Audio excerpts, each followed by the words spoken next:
فآت ذا القربى حقه والمسكين وابن السبيل تو نہ چھوٹے مجھ سے یا رب، تیرا چھٹنا ہے غضب۔ تو نہ چھوٹے مجھ سے یا رب، تیرا چھٹنا ہے غضب۔ یوں میں راضی ہوں مجھے چاہے زمانہ چھوڑ دے۔ فآت ذا القربى حقه، اے لوگوں رشتہ داروں کا جو حق صلہ رحمی کا ہے تم لوگ اسے ادا کرو۔ میرے عزیز دوستو اور اسلامی بھائیوں، صلہ رحمی کے معنی ہیں رشتہ داروں کے ساتھ اچھے سلوک کرنا، قرابت داروں کے ساتھ نیک برتاؤ کرنا، کیونکہ دین اسلام میں صلہ رحمی کی بڑی اہمیت ہے، بہت ہی بلند مقام ہے، یہ بڑی خیر و برکت کی چیز ہے، بڑے فائدے کی چیز ہے۔ اس لیے کہ جب کسی ایک آدمی کا کسی دوسرے آدمی سے رشتہ جڑ جاتا ہے، تعلق قائم ہو جاتا ہے، تو اب ان دونوں پر لازم ہے کہ وہ دونوں اپنے اس رشتے کو نبھائیں، بلا کسی وجہ، بلا کسی سبب، بلا کسی ریزن وہ اپنے اس رشتے کو نہ توڑیں، بلکہ وہ دونوں آپس میں ایک دوسرے کے ساتھ اچھے برتاؤ کریں، نیک سلوک کریں۔ کیونکہ میرے دوستو صلہ رحمی کے 3 فائدے ہیں جو ہمیں اسی دنیا میں ملتے ہیں۔ پہلا فائدہ جو ہمیں اس دنیا میں حاصل ہوتا ہے وہ یہ کہ خاندان کے اندر الفت و محبت پیدا ہو جاتی ہے، آپس میں جوڑ پیدا ہو جاتا ہے، آپسی تعلقات کافی مضبوط ہو جاتے ہیں، مستحکم ہو جاتے ہیں۔ اور دوسرا فائدہ میرے دوستو جو صلہ رحمی کا ہمیں حاصل ہوتا ہے وہ یہ کہ ہمارے مال و دولت میں، ہماری ثروت میں، ہمارے رزق میں، ہماری روزی روٹی میں، ہماری معیشت میں برکت پیدا ہو جاتی ہے، وسعت و فراوانی ہمیں حاصل ہو جاتی ہے۔ اور تیسرا فائدہ جو صلہ رحمی کی وجہ سے ہمیں حاصل ہوتا ہے وہ یہ کہ ہماری عمریں دراز ہو جاتی ہیں، لمبی ہو جاتی ہیں۔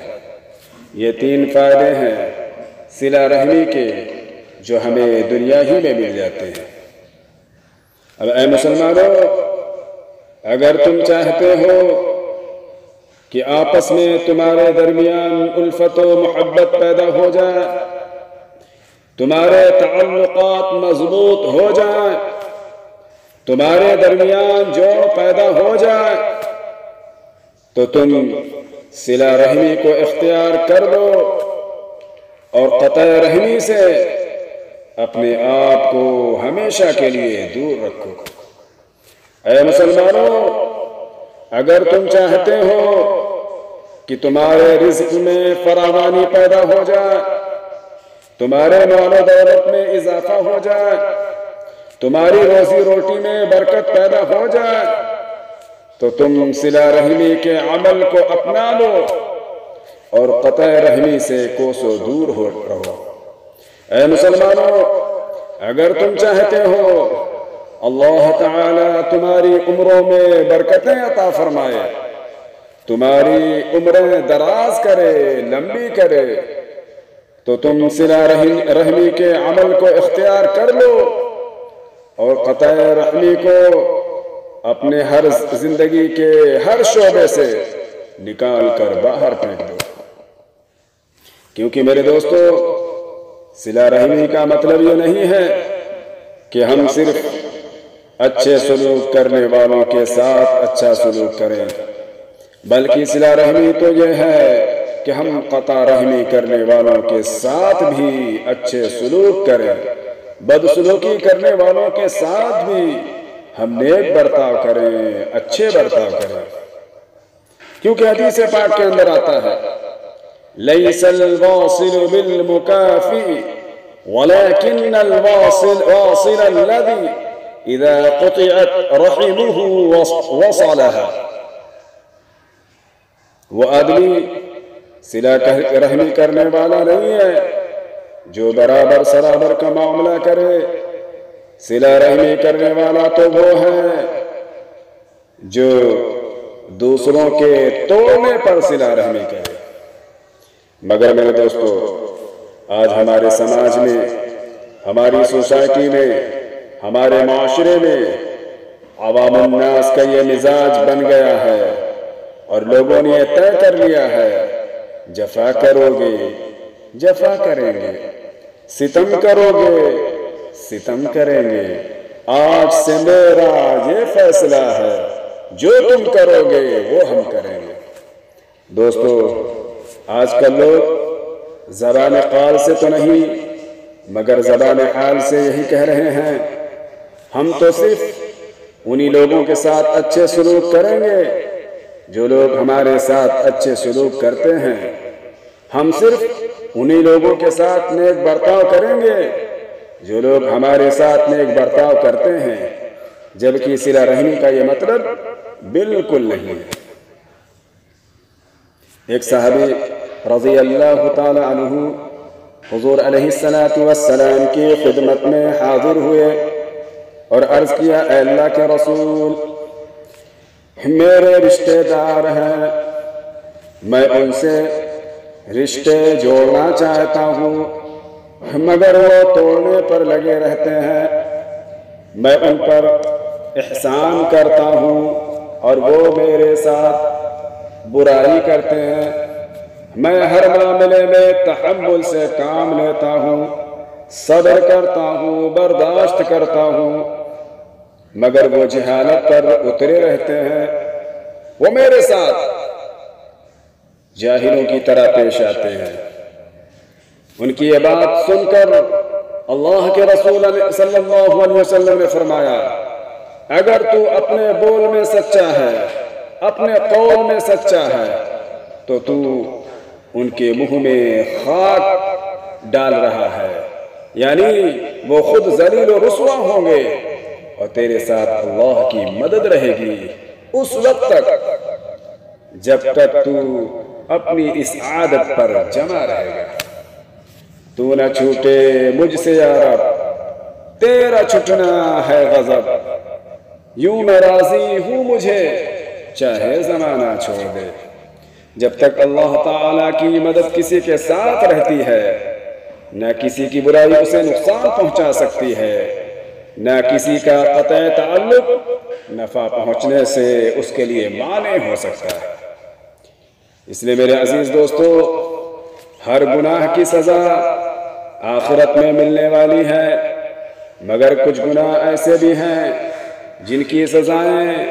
اللہ پاک اس دنیا کے اندر بھی دیتے ہیں اور آخرت میں بھی دیتے ہیں۔ ان میں سے ایک گناہ جس کی سزا دنیا میں بھی ملتی ہے اور آخرت میں بھی ملتی ہے، وہ ہے قطع رحمی، یعنی رشتے ناطے کو توڑ دینا۔ اب وہ لوگ جو صلہ رحمی کو چھوڑ کر قطع رحمی اختیار کیے ہوئے ہیں، اپنے رشتہ داروں کے ساتھ اچھے سلوک اور نیک برتاؤ نہیں کرتے ہیں، بلا وجہ رشتوں کو توڑنے پر لگے ہوئے ہیں، ایک دوسرے کے درمیان پھوٹ پیدا کرنے پر تلے ہوئے ہیں، ایسے لوگوں کے لیے دنیا اور آخرت میں بڑی خرابی ہے، بڑی بربادی ہے، بڑی تباہی ہے، کیونکہ قطع رحمی کرنے والا، رشتے ناطے توڑنے والا جنت میں نہیں جائے گا، اور اللہ رب العزت قیامت کے دن رحم یعنی قرابت کو، رشتہ داری کو زبان عطا فرمائے گا، وہ عرش معلیٰ کو پکڑ کر، اللہ کے تخت کو پکڑ کر درخواست کرتا رہے گا، اے اللہ جس نے مجھے ملایا تو اس کو ملا، جس نے مجھے قطع کیا تو اسے قطع کر، اے اللہ جس نے مجھے جوڑا تو اسے جوڑ، اور جس نے مجھے توڑا تو اسے توڑ۔ دوستو، جو لوگ رشتوں کو جوڑتے ہیں ان کا ذاتی رشتہ اللہ کے ساتھ بہت مضبوط ہو جاتا ہے، اور جو لوگ رشتوں کو توڑتے ہیں ان کا تعلق اللہ سے بہت کمزور ہو جاتا ہے، اور پھر آہستہ آہستہ تعلق مع اللہ ختم ہو جاتا ہے، کیونکہ رحم کا لفظ اللہ تعالیٰ کے پاک نام رحمان سے نکالا گیا ہے۔ جو اس کو ملائے گا رحمان اس کو ملائے گا، جو اس کو توڑے گا رحمان اس کو توڑے گا، کیونکہ حدیث پاک کے اندر موجود ہے کہ اللہ پاک فرماتے ہیں جو کوئی رشتے کو جوڑتا ہے میں اس کو اپنے سے جوڑتا ہوں، اور جو توڑتا ہے میں بھی اپنے آپ کو اس سے توڑ لیتا ہوں۔ میرے دوستو، فقی ابو اللیث رحمۃ اللہ علیہ فرماتے ہیں قطع رحمی اس قدر گھنونا گناہ ہے کہ پاس بیٹھنے والے بھی قطع رحمی کی نحوست کی وجہ سے اللہ کی رحمت سے محروم ہو جاتے ہیں۔ ایک مرتبہ حضرت عبداللہ بن مسعود رضی اللہ تعالی عنہ نماز فجر کے بعد ایک مجلس میں تشریف لے گئے، فرمانے لگے میں تم لوگوں کو قسم دیتا ہوں اگر اس مجمع کے اندر کوئی آدمی قطع رحمی کرنے والا ہو، رشتے ناطے کو توڑنے والا ہو تو وہ یہاں سے اٹھ کر چلا جائے، کیونکہ ہم اللہ تعالیٰ سے ایک دعا کرنا چاہتے ہیں، اور آسمان کے دروازے قطع رحمی کرنے والے کے لیے بند ہو جاتے ہیں۔ دوستو، مطلب یہ ہے کہ جو آدمی رشتے ناطے توڑنے والا ہوتا ہے اس کی دعا آسمان پر وہی جاتی ہے، اس کے پہنچنے سے پہلے آسمان کے دروازے بند ہو جاتے ہیں۔ جب قطع رحمی کرنے والے کے ساتھ ہماری دعائیں آسمان پر جاتی ہیں تو دروازہ بند ہو جانے کی وجہ سے ہماری دعائیں رہ جاتی ہیں، آسمان تک نہیں پہنچ پاتی۔ حضرات گرامی، اب ہم میں سے جو لوگ بھی اللہ کا قرب حاصل کرنا چاہتے ہیں، اللہ کا برگزیدہ بندہ بننا چاہتے ہیں، اللہ کا محبوب بندہ بننا چاہتے ہیں، قرب الہی سے مشرف ہونا چاہتے ہیں، اپنے رب سے اپنے ذاتی رشتے کو مضبوط کرنا چاہتے ہیں، رضا الہی حاصل کرنا چاہتے ہیں، تو ایسے ہر شخص کے لیے ضروری ہے کہ وہ اپنے رشتہ داروں کے ساتھ اچھے سلوک کرے، ان کے حقوق کو ادا کرے، آپسی اختلافات کو ختم کر کے الفت و محبت کی زندگی گزارے، اور اگر رشتہ داروں میں کوئی غریب ہو، مفلس ہو، مسکین ہو تو ان کی بھرپور مدد کرے، کیونکہ سب سے پہلا حق رشتہ داروں کا ہی ہوتا ہے، اور رشتہ داروں کی مدد کرنے میں ڈبل اجر و ثواب ہے، اور صدقات و خیرات بہت جلد خدا کی بارگاہ میں قبول ہو جاتے ہیں، کیونکہ حدیث پاک کے اندر آتا ہے